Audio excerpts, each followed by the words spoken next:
2035 में हर्मीज दल 3100 दिवसीय अभियान के लिए मार्क तक पहुंचता है। दिन 18 पर वे एसिडालिया प्लेनिटिया का अन्वेषण करते हैं और वनस्पति विज्ञानी मार्क रासायनिक विश्लेषण के लिए नमूने एकत्र करते हैं।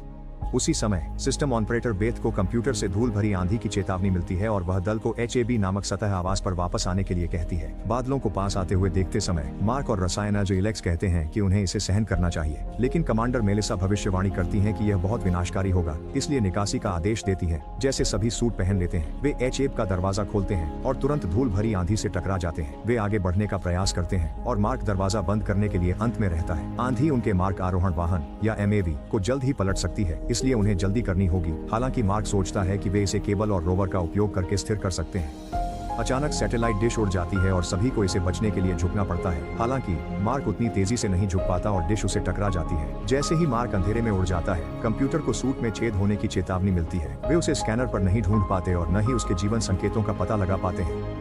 मेलिसा बाकी दल को MAV की ओर भेजती है, जबकि वह थोड़ी देर और खोजने के लिए रुकती है। सर्जन क्रिस यह इंगित करते हैं कि सूट में छेद होने के कारण मार्क अब तक मर चुका होगा और यह भी कि तूफान MAV को प्रभावित करना शुरू कर रहा है। मेलिसा के पास अपने दल के साथ जुड़ने और प्रक्षेपण की अनुमति देने के अलावा कोई विकल्प नहीं है। MAV मार्क को छोड़कर चला जाता है, जबकि दल अपने खोए हुए दोस्त के लिए शोक मनाता है। इस बीच नासा के प्रशासक टेडी एक प्रेस कॉन्फ्रेंस में घोषणा करने के लिए प्रकट होते हैं कि मार्क की टीम एक अंतरिक्ष यात्री के बिना वापस आ रही है।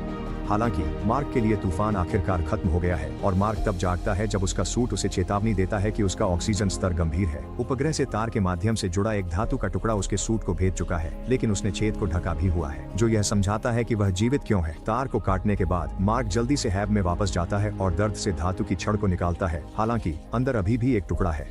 उस टुकड़े को फोर्सेप्स से निकालता है और घाव बंद करता है। फिर कंप्यूटर में लॉग इन कर वीडियो लॉग शुरू करता है ताकि जो हुआ उसका विवरण रिकॉर्ड कर सके। अगर नहीं बना पाता है, एंटीना टूटने से नासा से संपर्क का कोई तरीका नहीं है और अगला मानव मिशन 4 साल में आएगा, लेकिन नहीं लगता विन तब तक जीवित रहेगा। बाहर एक और तूफान दिखता है। मार्क दिन का अधिकांश समय आराम में बिताता है, लेकिन अंततः ऊब जाता है। सफाई शुरू करता है और दोस्तों की चीजों को लेबल किए बक्सों में रखता है। सभी तस्वीरें देखकर निर्णय लेता है कि वहां नहीं मरेगा। सुबह सभी भोजन व्यवस्थित करता है, जिसमें थैंक्स गिविंग के लिए बचाया भोजन भी है, जिसमें कुछ आलू होते हैं जो उसे एक विचार देते हैं। वनस्पति शास्त्री के रूप में प्रशिक्षण का उपयोग करते हुए मार्क हैब के अंदर ग्रीन हाउस बनाने पर काम शुरू करता है, जिसमें मार्क की मिट्टी और क्रू के बाथरूम के कचरे को उर्वरक के रूप में उपयोग करता है। वह सभी आलू लगाता है, लेकिन उन्हें बढ़ने के लिए बहुत सारा पानी चाहिए। सौभाग्य से उसके पास उपकरण और पुर्जे हैं जो बचे हुए रॉकेट ईंधन को जलाकर उसे पानी में बदलने के लिए एक उपकरण बना सकते हैं। पहली बार जब वह इसे चालू करता है तो मशीन में आग लग जाती है, इसलिए मार्क को फिर से प्रयास करने से पहले अपने गणनाओं को ठीक करना पड़ता है, जबकि वह सुरक्षात्मक गियर पहनता है। इस बार यह ठीक से काम करता है और अब उसके पास अपने लिए और अपने बगीचे के लिए पानी है। जैसे जैसे दिन बीतते हैं, मार्क कड़ी मेहनत करता रहता है और सब कुछ दैनिक वीडियो लॉग्स में रिकॉर्ड करता है। वह बगीचे की देखभाल करता है और बाहर सोलर पैनल्स का रखरखाव करता है। दिन 54 पर वह यह देखकर खुश होता है कि पौधे वास्तव में बढ़ रहे हैं। पृथ्वी पर मार्क मिशन के निदेशक विंसेंट टेडी से कहते हैं कि उन्हें पहले से ही एक नई यात्रा का आयोजन करना चाहिए, बजाय इसके कि 4 साल इंतजार करें, क्योंकि पिछली यात्रा पूरी नहीं हुई थी। टेडी असहमत होते हैं, कहते हैं कि अगर वे अभी एक जहाज भेजते हैं तो वे मार्क के शरीर को प्रदर्शित करेंगे और जनता को यह पसंद नहीं आएगा। हालांकि विंसेंट यह इंगित करते हैं कि वे इसे अपने पक्ष में उपयोग कर सकते हैं अगर वे मिशन को परिवार के लिए शरीर वापस लाने के रूप में प्रस्तुत करें। कुछ मिनट बाद टेक्सास स्पेस सेंटर में एक ऑपरेटर को विंसेंट से एक संदेश मिलता है, जिसमें उसे मार्क के कुछ विशेष निर्देशांक खोजने के लिए कहा जाता है। वह उपग्रह का उपयोग करके क्षेत्र की जाँच करती है और यह देखकर चौंक जाती है कि HAB में बदलाव हुए हैं। एक आपातकालीन कॉल पर टेडी, विंसेंट और मीडिया निदेशक एनी स्पेस सेंटर की ओर भागते हैं। वे निष्कर्ष निकालते हैं कि मार्क जीवित है और इस पर बहस करने लगते हैं कि कैसे आगे बढ़ा जाए, क्योंकि आम जनता यह सुनकर अच्छी प्रतिक्रिया नहीं देगी। उन्होंने एक अंतरिक्ष यात्री को पीछे छोड़ दिया और चालक दल शायद दोषी महसूस करेगा। टेडी सोचते हैं कि मार्क बिना भोजन के जीवित नहीं रह पाएगा और विंसेंट मार्क की मानसिक स्थिति को लेकर फिक्रमंद है, क्योंकि शायद उसे लगता है कि उसके साथियों ने उसे छोड़ दिया है। अगले दिन टेडी एक और प्रेस कॉन्फ्रेंस में प्रकट होते हैं और घोषणा करते हैं कि मार्क जीवित है, लेकिन वह कोई सवालों का जवाब नहीं दे सकते क्योंकि उनके पास अधिक जानकारी नहीं है। चालक दल को अभी तक इनमें से किसी भी बात की जानकारी नहीं दी गई है। दिन 70 पर मार्क निष्कर्ष निकालता है कि उसे दीर्घकालिक सोच शुरू करनी होगी। जो टीम 4 साल में आएगी वह उसके हैब से 3200 किलोमीटर दूर उतरेगी, इसलिए उसे वहां पहुंचने का कोई तरीका खोजना होगा। पहली समस्या यह है कि एकमात्र काम करने वाला रोवर, जो अधिकतम 35 किलोमीटर की दूरी तक पहुंच सकता है, उसे रिचार्ज करने की आवश्यकता होती है। दूसरी समस्या यह है कि यात्रा को पूरा करने में 50 दिन लगेंगे, इसलिए उसे न्यूनतम जीवन समर्थन के साथ एक रोवर में रहना होगा। तूफान से नष्ट हुए रोवर के टुकड़े लेकर मार्क काम करने वाले रोवर की बैटरी जीवन को दोगुना करने में सफल होता है। वह रात के बीच में एक परीक्षण दौड़ करता है और देखता है कि कितनी ठंड हो जाती है, लेकिन हीटर चालू करने से बैटरी जीवन बहुत अधिक खर्च हो जाएगा। जब वह HAB पर लौटता है तो वह निष्कर्ष निकालता है कि उसे रेडियो आइसोटोप थर्मोइलेक्ट्रिक जनरेटर को बाहर निकालना होगा, जो एक खतरनाक कार्य है क्योंकि यह प्लूटोनियम से भरा हुआ है। सावधानी पूर्वक काम करके वह बिना किसी दुर्घटना के जनरेटर को निकालने में सफल होता है और उसे रोवर से जोड़ता है। पृथ्वी पर विंसेंट एक प्रेस कॉन्फ्रेंस में दिखाई देते हैं ताकि मार्क की गतिविधियों को समझा सकें, क्योंकि उपग्रह फुटेज सार्वजनिक है। वह बताते हैं कि मार्क शायद लैंडिंग साइट पर जाना चाहता है, लेकिन अगर नासा उससे संपर्क कर सकता तो वे उसे बताते कि वह तब तक इंतजार करे जब तक वे उसे बचा नहीं लेते। इसके बाद टेडी कैमरे पर ऐसा कहने डांटते क्योंकि वे नहीं जानते क्या मार्क बचाना संभव है या नहीं। वह मार्क को आपूर्ति जांच भेजना चाहता है, इसलिए टीम बताती इसे बनाना और भेजना 9 महीने लगेगा। टेडी सभी को ओवरटाइम काम करने को कहते हैं और इसे 3 महीने में पूरा करने कहते हैं। फ्लाइट डायरेक्टर मिच कहते हैं उन्हें मिशन क्रू को बताना चाहिए, लेकिन टेडी ऐसा करने से मना करते हैं जब तक कि वे सुनिश्चित नहीं हो जाते कि मार्क बचाया जा सकता है। दिन 69 पर मार्क को आखिरकार अपने बगीचे से उगाए गए आलू मिलते हैं। वह छोटे आलू को फिर से लगाता है और बड़े आलू को अपने खाद्य भंडार के लिए बचा लेता है। फिर वह नक्शे को देखता है और संचार समस्या को ठीक करने का तरीका सोचने की कोशिश करता है और अंततः उसे एक विचार आता है। वह रोवर पर चढ़ता है और थोड़ी देर के लिए एक दिशा में ड्राइव करता है जो विंसेंट को भ्रमित कर देती है। हालांकि पहले वह उत्साहित हो जाता है जब वह भी नक्शे को देखता है और समझता है कि मार्क कहाँ जा रहा है।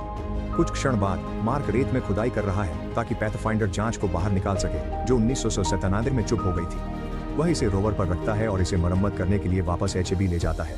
उसी समय विंसेंट इंजीनियरिंग टीम से मिलने के लिए दौड़ता है और पैथफाइंडर की प्रतिकृति निकालता है ताकि वे एक कनेक्शन प्रोग्राम कर सकें। आखिरकार दोनों पैथफाइंडर संपर्क बनाते हैं और पृथ्वी की टीम को मार्क से चित्र प्राप्त होते हैं। मार्क जल्दी से एक संकेत लगाने के लिए दौड़ता है, पूछता है कि क्या वे उसे देख सकते हैं, साथ ही 2 और संकेत जो हाँ और नहीं कहते हैं। टीम कैमरे को हाँ की ओर इशारा करने के लिए घुमाती है और मार्क जश्न मनाता है। अब उसे केवल एक कैमरा और संकेतों के साथ जटिल विज्ञान वार्तालाप करने का तरीका निकालना है। बेथ के कंप्यूटर को लेता है और अल्फान्यूमेरिक इकाइयों के साथ चार्ट ढूंढता है, जिसे वह संकेतों का उपयोग करके पैथफाइंडर के चारों ओर सेट करता है। नासा के इंजीनियर जल्दी से समझ जाते हैं कि वह क्या कर रहा है और अपनी प्रयोगशाला में प्रक्रिया को दोहराते हैं और तैयार होते ही दोनों पक्ष एक दूसरे को संदेश भेजना शुरू कर सकते हैं। मार्क उन्हें बताता है कि वह कैसे जीवित रहा और यह सुनिश्चित करता है कि यह क्रू की गलती नहीं थी। फिर नासा रोवर को हैक करने के निर्देश भेजना शुरू करता है ताकि वह आवृत्ति बदलकर पैथफाइंडर से बात कर सके। मार्क निर्देशों का पालन करता है और जल्द ही उसे विंसेंट से एक संदेश मिलता है जिसमें बताया जाता है कि वे उसे देख रहे हैं और दुनिया उसके लिए प्रार्थना कर रही है। वादा करते हैं कि वे बचाव योजनाओं पर काम कर रहे हैं और उसे खिलाने के लिए एक आपूर्ति मिशन भेजेंगे। जब मार्क अपने क्रू के बारे में पूछता है तो विंसेंट को समझाना पड़ता है कि उन्होंने उन्हें अभी तक नहीं बताया है कि वह जीवित है, क्योंकि उन्हें अपने वापसी पर ध्यान केंद्रित करने की आवश्यकता है। मार्क इस बात से खुश नहीं है और वैश्विक प्रसारण को खराब करने के लिए बहुत सारे गाली गलौज भेजने लगता है। टेडी को उच्च अधिकारियों से बात करनी पड़ती है और उन्हें मनाना पड़ता है। मार्क ने ऐसा केवल तनाव के कारण किया, लेकिन मिच उसे विंसेंट की पीठ पीछे जाकर क्रू से संपर्क करने के लिए मना लेता है। मार्क को छोड़े हुए 4 महीने हो चुके हैं और टीम को उनके लिए एक वीडियो संदेश देखकर आश्चर्य होता है। अंतरिक्ष यात्री स्क्रीन के चारों ओर इकट्ठा होते हैं और मिच का वीडियो देखते हैं जिसमें बड़ी खबर दी जाती है। जैसा कि भविष्यवाणी की गई थी, हर कोई मार्क को पीछे छोड़ने के लिए दोषी महसूस करता है। दिन 128 पर मार्क अपने लॉग में साझा करता है कि नासा कैसे सबसे छोटी चीजों पर भी अपडेट मांगता रहता है और अब वे उसकी फसलों को सूक्ष्म प्रबंधन करना चाहते हैं, जैसे कि उसे पता नहीं है कि वह क्या कर रहा है। उसे बहुत सारे ईमेल भी मिले हैं, जिनमें से एक राष्ट्रपति से और दूसरा उसकी यूनिवर्सिटी से है। उन्होंने कहा कि जब आप कहीं फसल उगाते हैं तो आपने उसे उपनिवेशित किया है, इसलिए मार्क घोषणा करता है कि उसने मार्क को उपनिवेशित किया है। ट्रांसमिशन में नासा मार्क से एक तस्वीर पोस्ट देने को कहता है। एनी नाराज हो जाती है क्योंकि वह प्रेस के लिए कुछ गरिमापूर्ण के बजाय मजाकिया बनता है। टेडी उसे कहता है कि इसे वैसे भी पोस्ट कर दे, उसके लिए लगभग 9 महीनों में आपूर्ति भेजने की घोषणा भी करे। खाना तब तक उसके लिए पर्याप्त होना चाहिए, लेकिन टेडी चिंतित है कि कुछ गलत हो सकता है। एक रात मार्क बाहर कुछ रखरखाव का काम खत्म करता है और वापस हैब में चला जाता है। हालांकि एक खराबी होती है और दबाव दीवार में एक छेद कर देता है। अचानक एक छोटा विस्फोट होता है और एयरलॉक उड़ जाता है। कुछ देर तक लुढ़कता रहता है जब तक कि वह टकरा नहीं जाता। मार्क इस घटना से बच जाता है, लेकिन उसके सूट में एक छेद हो जाता है और वह ऑक्सीजन खो रहा है। वह सभी दरारों को ढकने के लिए टेप का उपयोग करता है और समय पर सूट को फिर से सील कर देता है। फिर मार्क हैब में लौटता है और यह देखकर दुखी हो जाता है कि विस्फोट ने उसकी सभी पौधों को जला दिया है। कुछ सामान लेने के बाद वह रात बिताने के लिए रोवर में जाता है, जहाँ वह निराशा में चिल्लाता है और फिर पृथ्वी को संदेश भेजता है। नासा में विंसेंट दूसरों को सूचित करता है कि बचा हुआ खाना मार्क को लगभग 200 दिन तक चल सकता है। टेडी तुरंत आदेश देता है कि सभी लोग आपूर्ति जांच पर तेजी से काम करें।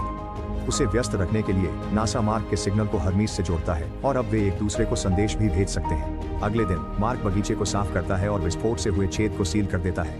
उस रात वह बचे हुए आलुओं को राशन करने की कोशिश करता है, लेकिन बाहर एक और तूफान की आवाज सुनकर उसकी तनाव और बढ़ जाती है। पृथ्वी पर एस्ट्रोडायनामिसिस्ट रिच एक सहकर्मी के साथ जांच के यात्रा समय पर चर्चा करता है।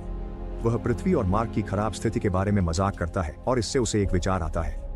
इस बीच टेडी प्रोटोकॉल में ऐसे स्थान खोजने की कोशिश करता रहता है जहां वे समय बचाकर काम तेजी से कर सकें। दिन 154 पर मार्क ने अपने भोजन को न्यूनतम कर दिया है और उन्हें दवा के साथ मिलाना शुरू कर दिया है। 4 हफ्ते बाद जांच अंततः तैयार हो जाती है और नासा में सभी लोग प्रक्षेपण देखने के लिए इकट्ठा होते हैं।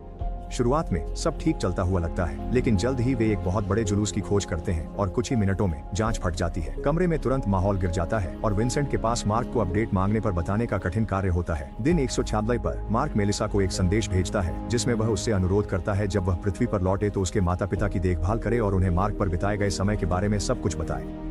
वह चाहता है वे जाने वह उनसे प्यार करता है और उसने बड़ी चीज करते हुए जान दी जिस पर गर्व है। इस बीच चीन की राष्ट्रीय अंतरिक्ष प्रशासन टेडी को साक्षात्कार में देखती है जिसमें वह बताते हैं जांच विफल हुई क्योंकि उन्होंने निरीक्षणों पर समय कम किया। चीन के पास उन्नत बूस्टर है जो नासा को तेजी से लॉन्च में मदद कर सकता है, लेकिन यह गोपनीय जानकारी है, इसलिए अगर वे मदद करते हैं तो इसे निजी रखना होगा और दुनिया में कोई भी नहीं जान पाएगा। जल्द ही टेडी को उनसे एक कॉल आता है और वह गोपनीयता समझौते के लिए सहमत हो जाता है, जबकि नासा के इंजीनियर 28 दिनों में एक और जांच पूरी करने की कोशिश कर रहे हैं। रिच अपनी गणनाएं पूरी करता है और विंसेंट से मिलने के लिए उड़ान भरता है ताकि उसे बता सके कि उसके पास एक बेहतर योजना है। विंसेंट एक बैठक का आयोजन करता है और रिच अपनी योजना का दृश्य प्रदर्शन करता है जिसमें एक स्टेपलर, एनी और टेडी का उपयोग करता है। मार्क को सीधे जांच भेजने के बजाय वे चीन के बूस्टर का उपयोग करके इसे हर्मीस के साथ इंटरसेप्ट कर सकते हैं। क्रू आपूर्ति उठा सकते और पृथ्वी के चारों ओर स्लिंग शॉट प्रभाव में उड़ सकते हैं। यह गति बनाए रखेगा और उन्हें जल्दी से मार्क बचाने के लिए वापस भेज देगा जिसे एमएवी में उनसे मिलना होगा। हालांकि इससे क्रू मिशन में 500 दिन जुड़ जाएंगे। मिच मानता है कि मेलिसा अन्य लोगों को यह तय करने की अनुमति दी जानी चाहिए कि इसे करना चाहते हैं या नहीं, लेकिन टेडी पूरे टीम खोने का जोखिम नहीं उठाना चाहते और घोषणा करते हैं कि वे रिच की योजना के बजाय अपनी मूल योजना पर टिके रहेंगे। हर्मीस पर बेथ एक एन्क्रिप्टेड संदेश खोजती है और उसे डिकोड करके रिच की योजना का पता लगाती है। क्रू इकट्ठा होता है यह चर्चा करने के लिए कि उन्हें क्या करना चाहिए और मेलिसा सभी को परिणामों की याद दिलाने के लिए एक पल लेती है। वे एक और साल तक अपने परिवारों को नहीं देख पाएंगे और चूंकि यह विद्रोह के रूप में गिना जाएगा उन्हें कोर्ट मार्शल किया जाएगा। ये तो छोड़िए कि स्लिंग शॉट गलत हो सकता है और उन्हें सभी को मार सकता है। हालांकि क्रू इसे करने के पक्ष में वोट करने में संकोच नहीं करता। नासा में उन्हें बेथ से एक संदेश मिलता है जिसमें रिच के बारे में एक मजाक होता है। वे हर्मीस को रास्ते से भटकते हुए देखते हैं। टेडी मजबूरन एनी को प्रेस से बात करने के लिए भेजें ताकि योजना बताई जा सके। मिच ने हर्मीस को गुप्त रूप से जानकारी भेजी और उसे बताता है कि मिशन के बाद उसे इस्तीफा देना होगा।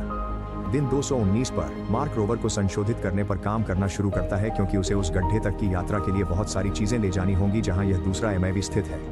नासा अपने लैब्स में वही परीक्षण करता है और उसे मदद के लिए अद्यतन जानकारी भेजता है।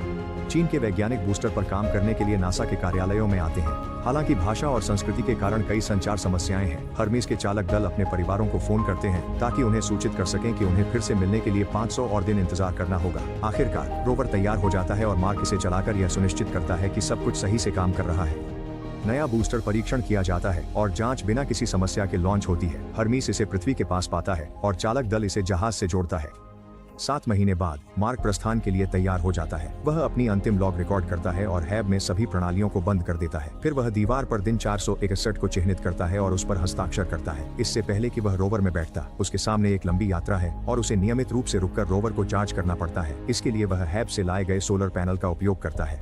वह उन क्षणों का उपयोग परिदृश्य की प्रशंसा करने और खुद को याद दिलाने के लिए करता है कि वह उन स्थानों में से अधिकांश का दौरा करने वाला पहला व्यक्ति है। चार्जिंग के समय वह अपनी झपकी भी लेता है। दिन 517 पर मिच और इंजीनियरों को एक समस्या का पता चलता है। हर्मीस मार्क की कक्षा में प्रवेश नहीं कर सकता क्योंकि इससे उनके पास घर लौटने के लिए पर्याप्त ईंधन नहीं बचेगा। एमआईवी केवल निम्न कक्षा तक ही पहुंच सकता है, इसलिए मार्क को गुरुत्वाकर्षण से बचने के लिए अतिरिक्त तेजी से जाना होगा। इसे प्राप्त करने के लिए उन्हें एमआईवी को 5000 किलोग्राम हल्का बनाना होगा। मिच सोचता है कि वे सीटें, नियंत्रण पैनल और यहाँ तक कि कुछ जीवन रक्षा प्रणाली जैसी चीजें हटा सकते हैं। मार्क को सांस लेने के लिए अपना सूट पहनना होगा और हर्मीस की टीम एमआईवी को दूरस्थ रूप से बिना बैकअप संचार के पायलट करेगी। स्थिति को और खराब करने के लिए उन्हें नाक के एयरलॉक और खिड़कियों को हटाना होगा ताकि एमआईवी के ऊपर कैनवास से ढक सकें। बहुत सारे जोखिम कारक हैं जो इस मिशन को विफलता की उच्च संभावना देते हैं, लेकिन उनके पास कोई और विकल्प नहीं है। जब वे योजना मार्क को भेजते हैं तो वह एफ शब्द के साथ जवाब देता है। दिन 528 पर मार्क अंततः गड्ढे तक पहुंचता है और एक और लॉग रिकॉर्ड करता है, योजना की पागलपन के बारे में बड़बड़ाते हुए। वह स्वीकार करता है कि उसे पसंद है कि अंतरिक्ष यात्रा में सबसे तेज बनने की बात कैसी लगती है। वह संशोधनों पर काम शुरू करता है, एमआईवी के हिस्सों को हटाते हुए जब तक केवल आवश्यक चीजें नहीं बचती और सुनिश्चित करता है कि ऊपर कैनवास से ढका हो। दिन 560 पर मेलिसा मार्क को बचाने की योजना पर जाती है, यह सुनिश्चित करने के लिए प्रत्येक क्रू सदस्य को एक काम सौंपती है कि यह अच्छी तरह से हो। अगर कुछ विफल होता है तो वे अपने दोस्त के पीछे जाने के लिए हर्मीज से कूदने के लिए तैयार हैं। अगले दिन मार्क अपनी खाद्य आपूर्ति का आखिरी हिस्सा खाता है और भविष्य में जो अंतरिक्ष यात्री रोवर को पाता है उसके लिए एक नोट छोड़ता है, उन्हें यह बताने के लिए कि इसका ख्याल रखें क्योंकि इसने उसकी जान बचाई। पृथ्वी पर लोग नासा की इमारत के बाहर और दुनिया भर के बड़े शहरों की सड़कों पर बचाव मिशन देखने के लिए इकट्ठा हो रहे हैं। अपनी दाढ़ी बनाने और बाल काटने के बाद मार्क सूट पहनता है और अंततः एमआईवी में प्रवेश करता है। अब जब हर्मीज काफी करीब है, वे मार्क के साथ संचार के माध्यम से बात कर सकते हैं, टेक्स्ट भेजने के बजाय, और वह रोता है जब वह अपने दोस्तों को उसके लिए वापस आने के लिए धन्यवाद देता है। मेलिसा काउंटडाउन करती है और एमआईवी बिना किसी परेशानी के उड़ान भरता है। हालांकि उड़ान भरने के कुछ ही मिनटों बाद कैनवास उड़ जाता है और केबिन में दबाव बदल जाता है, जिससे मार्क को चक्कर आने लगते हैं और वह बेहोश हो जाता है। हर्मीज दूर से बूस्टर को बंद कर देता है और पता चलता है कि एमआईवी का ईंधन खत्म हो गया है, जिससे यह मुख्य जहाज से योजना से अधिक दूर हो जाता है। क्रू इसे अपने बैकअप ईंधन का उपयोग करके ठीक कर सकते हैं, हालांकि इससे गति अवरोधन के लिए बहुत तेज हो जाएगी। उसी समय मार्क जाग जाता है और उन्हें बताता है कि वह ठीक है अगर वे उसकी टूटी हुई पसलियों को नहीं गिनते। जब वह समस्या के बारे में सुनता है तो वह एक नई योजना का प्रस्ताव करता है। वह अपने सूट को छेद सकता है और हर्मीज की ओर उड़ने वाली हवा का थ्रस्टर कर सकता है। खराब योजना है, लेकिन मेलिसा को समान विचार से प्रेरित करती। वे एक एयरलॉक उड़ा सकते हैं और बाहर निकलने वाली हवा आवश्यक धक्का देगी। बहुत जोखिम भरा है, लेकिन उनके पास कोई विकल्प नहीं, इसलिए मेलिसा एलेक्स को कॉल करती है और उससे बम बनाना शुरू करने को कहती है। जहाज की आपूर्ति से साधारण चीनी सहित एलेक्स एक बम बनाता है जो डायनामाइट से भी अधिक शक्तिशाली है। क्रिस इसे एयरलॉक पर सेट करता है और दूर तैर जाता है। गणना है कि दूरी में अभी भी अंतर रहेगा, इसलिए मेलिसा कहती है वह बाहर जाएगी और सूट पहनने दौड़ती है। जब बम अंततः फटता है तो एयरलॉक नष्ट हो जाता है और वांछित प्रभाव उत्पन्न करता है। जैसे ही हर्मीज एमआईवी के जितना करीब हो सकता है, क्रिस मेलिसा को जोड़ता है ताकि वह मार्क को बचाने के लिए स्पेस वॉक कर सके। दुर्भाग्यवश रस्सी पर्याप्त लंबी नहीं है, इसलिए मार्क को अपनी खुद की योजना पर काम करना पड़ता है। वह अपने सूट को छेदता है और हवा तुरंत उसे इधर उधर धकेलने लगती है। वह नियंत्रण पाने संघर्ष करता, लेकिन अंततः एमआईवी से बाहर उड़ने में सफल हो जाता है। अपने दल द्वारा गणना, मेलिसा अपने मार्क को ठीक करती है और मार्क को पकड़ने आगे बढ़ती है। हालांकि जब वह पास से गुजरता है तो वह बहुत तेज जा रहा होता है और उनके हाथ केवल टकराते हैं। सौभाग्य से वह रस्सी पकड़ने में सफल हो जाता है और मेलिसा खींचना शुरू करती है जब तक कि वे अंततः फिर से मिल नहीं जाते। दल उन्हें अंदर खींच लेता है और पृथ्वी को सूचित करता है कि मिशन सफल रहा और दुनिया भर में लोग जश्न मनाते हैं। जब मार्क इस अनुभव से उबर जाता है और फिर से स्वस्थ हो जाता है तो वह अंतरिक्ष यात्री उम्मीदवारों के लिए एक जीवित रहने का प्रशिक्षक बन जाता है। 3 साल बाद मार्क के लिए एक नया मिशन सफलतापूर्वक लॉन्च किया जाता है। सुनिश्चित करें कि आप सब्सक्राइब करें और सूचनाएं चालू करें ताकि आप इस तरह के और वीडियो देख सकें। देखने के लिए धन्यवाद।